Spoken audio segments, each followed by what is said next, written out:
ፖሊስ ጣቢያ እንገባለን አንገባ ምናምን በሚባል ሽኩቻ ውስጥ ሄርሜላ ገብታ ለፖሊስ ጉዳዩን አሳውቃ ነበር። እንደዚህ ነው ምናምን ነገር ተባለ። በቃ በቤተሰብ የምትፈቱት ነገር ከሆነ በቤተሰብ ነገር ምናምን ነገር ብለው አወሯቸው። ያኛው ነገር ስላለ አንዴ ኦልሬዲ ከፖሊስ ጋር የተነካካ ነገር ስላለ በማስጠፋት ምናምን ነገር ይጠየቃሉ። ስለዚህ የተወሰነ ፍራቻ ነገር አለባቸው ማለት ነው። እነ ሩታም ከዚህ በኋላ የማይሄዱበት ምክንያት ይሄ ይሆናል ብዬ ተስፋ አደርጋለሁ። ምክንያቱም ላይክ ቤተሰብ ነን ምናምን ነገር ምናምን ብላ ያው ላይክ ከቪዲዮ ውጭ የተፈጠረው ነገር ነው። ላይክ ብዙ ናት የነገረችኝ ሚዲያ ላይ መውጣቱን ላይክ ስላልፈለገች ሊሆን ይችላል። ኢትስ ኖርማል ችግር የለውም ብዬ ነው እና ላይክ ስሜታዊ ሆና ሄርሜላ ሄዳ ነበር። እንደዚህ ይዘው ቢልጠፉ ነው ምናምን አይነት ነገር ማለት ከዛ ዛወሩ እኛ ቤተሰብ ነን እኛ በራሳችን እንፈተዋለን ምናምን ተባለ። እኔም ልጠፋ አልፈለኩም ምናምን አላብርሽ ብቻ ግን ይሄ ነገር ሀፕን አድርጎ ነበር። አሁን ይዘውት ቢሄዱ እዛ ይሄኛው ነገር ኢሹ ይሆናል፣ ተጠያቂነት ይመጣባቸዋል ማለት ነው። ስለዚህ እሱን ነገር ደግሞ አይፈልጉት። ስለዚህ ለዛም ሲባል ነው ያልሄዱት። አሁን ትንሽ ማረጋጋትም ምናምን ነገር ካለባቸው አረጋግተው ምናምን ነገር ሊሄዱ ይችላሉ። ግን ደግሞ አንድ ተመልካቾች ለእናንተ ቃል ምገባላችሁ ነገር ከዚህ በኋላ ቡዜ ሂድም አትሂድም ብትለኝ የኔ ሰዎች ከአብርሽ ሶ ጋይስ ሩታ ማለት ነው ለሄርሜላ ቀለበት ሲያደርግለት ቀን እንደዚህ አዋርዶ ማለት ነው አዋርዶ ከዛን ያባረራት ማለት ነው። አሁንም ትንሽ ቆይት ብሎ አብርሽ ማለት ነው ሌላ ማዘዝ ይዞ ይመጣል። ምክንያቱም አሁን ትንሽ ቆይት ብሎ ነቃው ብሎ ወደ ሄርሜላ እንዳይመለስ። ሄርሜላ እኮ በሁሉም ነገር ማለት ነው በጣም ጠንካራ ሴት ናት እና የራሱን ሆና የምትንቀሳቀስ ሴት ናት። መኪና አላት፣ ቤት አላት። ምንም ከአብርሽ ቢሄድም ከሷ ጋር ቢቀመጥም ምንም የሚጎልበት ነገር የለም እና አንዳንድ ይሄን ፍቅር የሚባለው አይኑ ይጥፋ ወላሂ ማለት ነው። እና አይዞሽ በርቺ ይልሻለሁ። በጣም ለፍተሻል። በጣም መስዋዕትነት የከፈልሽ ይልሻለሁ ሄርሜ ማለት ነው። እንዳይከፋሽ አንዳንዴ እንዲህ ነው ይልሻለሁ። አሁን እኔ የሚፈራለት ለሩታ ማለት ነው። አሁንም ትንሽ ቆይት ብሎ ነቃኝ ጤና ሆንኩ ብሎ ማለት ነው ወደ ሄርሜላ መለስ ይላል። ሩታ ደግሞ በዚህ ላይ በቃ በጣም የተጎዳች ከሄርሜላ ይልቅ ሩታ ናት። ሩታ ስሙም ጠፍቶበታል ከመጀመሪያ እስከ ዛሬ ማለት ነው። ሩታ በጣም የጭንቅላቱ በቃ ወላሂ ጭንቅላቱ እየተደፋች ነው እና ምክንያቱም እንደተደፋች ነው ያለችው ሁሌ እሷ በደረሰበት። ሄርሜ ደግሞ እኔ የምልሽ ማለት ነው እንደ ሄቴነት ማለት ነው እሷ የደረሰበት አካባቢ ዝር እንዳትይ። ምክንያቱም ሩታ አሁን እሱ በሄደበት ቦታ አትቀርም፣ ግን አልፈልግም ፍታኝ ትላለች።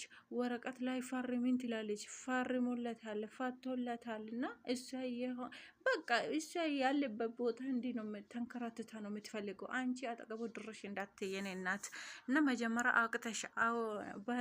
ተሳስተሻል። ሰው ነው አንቺ እውነት መስለሽ ነው በሙሉ ልብሽ የሄድሽበት ግን እሱ በቃ ባለጌ ስለሆነ ይሆን ይችላል። እውነት ግን ይሄ ምንም መተት ካልተደረገ ራሱ ማለት ነው ባለጌ ሆኖ ይሆን ይችላል። እና አንቺ በሰልፍ ኮንፊደንስሽ አለሽ ድሮ ማለት ነው። በዚህ ላይ በጣም ቆንጆ ሴት ነሽ እና እንዳይከፋሽ አይዞሽ ልሻለሁኝ።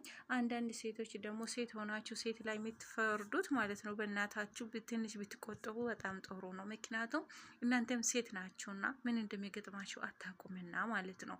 እና አሁን እኔ ቅድሙን ብያለሁ እኔ ከዚህ በፊት ማለት ነው እኔ በሄርሜላ ጎንም በሩታ ጎንም መቆም ፈልጌ በወገን ሳይሆን ማለት ነው በሀቅ ያለበት ጋር ነው የሚቆመው። ምክንያቱም እራሱ ፈልጎ ነው የቀረበው። ከአንድ ሁለት አራት በላይ ነው ሄርሜላ ማለት ነው እኔ ከህይወታችሁ ይወጣለሁ እኔ ህይወታችሁ መሀል መግባት አይፈልግም ብላ ከሩታ ጋር ቪዲዮ የሰራችሁ ማለት ነው። እና እሱ ነው ፈልጎ ቀለበት ያደረገለት። እሷ ሳትፈልጋት ቀለበት ሲያደርጋትማ እንደ ማንኛውም ሴት ወደደችው ሄርሜ ማለት ነው ወደደችው። አሁን ደግሞ ይሄ መጥቷል። አሁንም ደግሞ ትንሽ አሰላሙ አለይኩም ወራህመቱላሂ ወበረካቱሁ። ሀይ ጋይስ ጅርጅር ተዋሽ ማርጋ ሆነ ሲንጀላ ጋይስ አብርሽ ንሁንዳዩ ሸወደ ጅራ ማሊፍ ጀናን ወሩ ሀግ አማ አባፊ ሀት ኢሳ ዝም ጅረኒ ከጨልሰኒ ዋቱ ጅራ ይጨልሳል። ኦኬ አብርሽ ሲጀመር ማለት ነው ወላሂ ጤና አይሆንም። ሄርሜላ ምንም ጥፋት የለበትም እና ሄርሜላ ጥፋተኛ ናት የምትሉ ሰዎች ማለት ነው ትንሽ ማለት ነው የኔ ላይ ቢሆንስ ብላችሁ ቢታሰቡ በጣም ጥሩ ነው። ይሄን ነገር እኔ ላይ ቢደርስስ ብትሉ ማለት ነው። በተለይ ሴቶች ማለት ነው። ሴቶች እየተጠነቀቃችሁ ማለት ነው። አዎ በዚህ ዘመን በደንብ ጥንቃቄ ያስፈልገታል። አሁን ሩታም ሲጀመር አብርሽ ወደ እሷ ከተመለሰ መጀመሪያ እሷ ለሩታ ክብር ቢኖራት ቀና ብሎ ሌላ ሴት አያይም ነበር። ቀና ብሎ አያይም። ቀና ብሎ ለሩታ ፍቅር ለሩታ ክብር ስለሌለ ነው። እና ከመጀመሪያ እስከ መጨረሻ የሩታ ህይወት ሴቶች የሚበጣበጡት ዛሬ አብርሃም ጤና ያሰጠው ማለት ነው። አብርሽ መጀመሪያ ስረ ስርዓት የሌለ ወንድ ስለሆነ ነው። ምክንያቱም እኔ ብዙ ሴቶች ያውቃሉ በሷ በኩል ማለት ነው። ፍቅር የምትባላለች የሆነ ቀይም ልጅም አላት። ብዙ ሴቶች አሉ ታውቁታላችሁ። አብርሽ ማለት ነው መጀመሪያ ላይ የሚታውቁት ሰዎች ማለት ነው፣ ድሮ የሚታውቁት ሰዎች እና አሁንም ማለት ነው ለሩታም አሁን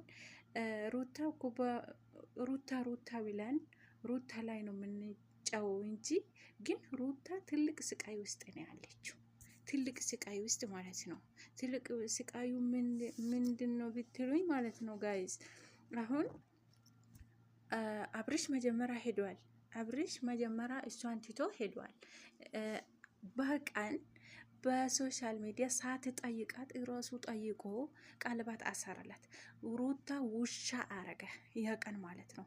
አሁን ምን አይነት ልቡ ነው ተቀብሎ በመታት እግሯን አስራ፣ እውነቱም ይሄ መታት ሰርታበት ከሆነ ማለት ነው በእናታችሁ እስከ መጨረሻ አዳመጡኝ። ይሄ መተቱን ሰርታለት ባሌ ብትላት ማለት ነው ምን አይነት ልብ ነው የሚቀበላት ሩታ ማለት ነው። እንደዚህ አድርጎ ለሩታ ቀለበት ቀን ለሄርሚ ቀለበት ሲያረግ ቀን ማለት ነው። አብርሽ ለሄርሚ ቀለበት ሲያረግበት ቀን ሩታ እንዴት እንደተወረደችው አይታችኋል። ሄርሜላ ሳትጠይቃት ነው ራሱ ቀለበት ያረገው በቀን ማለት ነው። በቀን ያረጋት ከካሜራ ፊት ማለት ነው ሳትጠይቃት። አሁንም ደግሞ እቺን ጠግቦ ወደ እሷ መለሰታል። ምን አይነት ልብ ነው? ለምንድን ነው ርካሽ የምትሆኚው ሩታ? እኔ ያልገባኝ ይሄ ነው። ለምንድን ነው ርካሽ የምትሆኑ?